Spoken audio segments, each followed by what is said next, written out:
Pensa só, se você já acha difícil manter o feed do Instagram atualizado, imagina os primeiros humanos que tinham que desenhar na pedra para não serem esquecidos. Pois é, a mania de registrar tudo não é de hoje. Mas será que a história só começou quando a gente aprendeu a escrever? Ok, vamos desvendar isso. Por muito tempo, uma ideia dominou os livros. A dica história, com H maiúsculo mesmo, só existe a partir de documentos escritos. Mas, já vou dar o spoiler. Essa ideia está completamente furada. E a gente vai entender o porquê agora. Então, para a gente começar com o pé direito, vamos direto ao ponto. Pode esquecer aquela ideia de que história é só decorar um monte de datas de batalhas ou nomes de reis. A definição real, a que importa, é esta aqui. História é o estudo das ações das pessoas, onde quer que elas tenham acontecido e em qualquer época. Simples assim.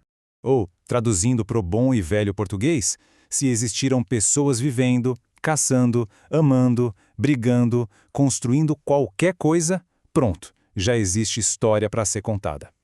O registro em papel é só uma das muitas lentes que a gente tem para olhar o passado. E agora vamos para uma parte um pouquinho mais polêmica. Chegou a hora de questionar um termo que todo mundo com certeza já ouviu na escola, a tal da pré-história. Mas quem foi que inventou essa divisão?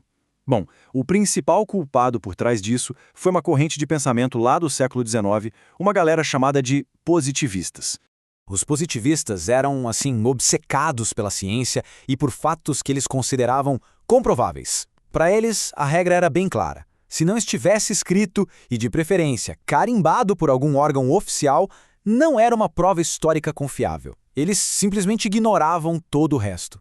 Então, o ponto crucial é esse. Essa mentalidade acabou criando uma divisão totalmente artificial. Milhões de anos de existência humana foram rebaixados, colocados de lado como uma pré-história, sabe? Como se não fossem parte da história de verdade. E o pior, isso excluiu povos e culturas inteiras da narrativa oficial. Trazendo para os dias de hoje, essa ideia é completamente sem noção. É a mesma coisa que dizer que as suas experiências, suas amizades, suas memórias não têm valor nenhum se não estiverem publicadas lá no seu perfil profissional do LinkedIn. Nada a ver, né?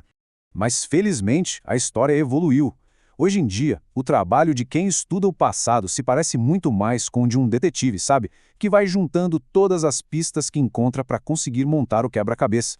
E aí pode surgir a pergunta, tá, mas que tipo de prova existe se não tem um documento de texto? A resposta é um monte. E o que é mais fascinante é ver como esses objetos literalmente falam. Uma urna funerária nos conta sobre rituais de morte e crenças. E uma pintura rupestre? Gente, isso era o Instagram das cavernas. Mostra o que eles caçavam, como viviam, o que era importante para eles. E olha, a lista de fontes vai muito além. Ferramentas, ossos, canções que foram passadas de geração em geração, as roupas que as pessoas usavam, tudo isso são vestígios, são as pistas que nos ajudam a desvendar o passado. E essa ideia de que tudo pode ser uma fonte histórica nos leva a lugares bem inesperados, como, por exemplo, a tela do nosso celular. É isso mesmo. Pode acreditar. Os historiadores do futuro, quando forem estudar a nossa sociedade, muito provavelmente vão analisar nossos memes, nossas gírias e, sim, nossos emojis. Eles são uma forma de comunicação que diz muito sobre a nossa cultura. Para pensar um pouquinho. O que a lista dos emojis mais usados revelaria sobre a sociedade de hoje? Que somos irônicos, apaixonados, ansiosos? Imagina só a confusão que seria para eles entenderem um pôr do sol descrito com 15 figurinhas de coração. É uma fonte de informação riquíssima. E tudo isso nos leva à conclusão mais importante de todas, que na verdade redefine o nosso lugar na história. Então, para a gente não esquecer, primeiro, a história não é algo pronto e acabado no passado, ela continua sendo construída. Segundo, tudo é registro, do material ao imaterial.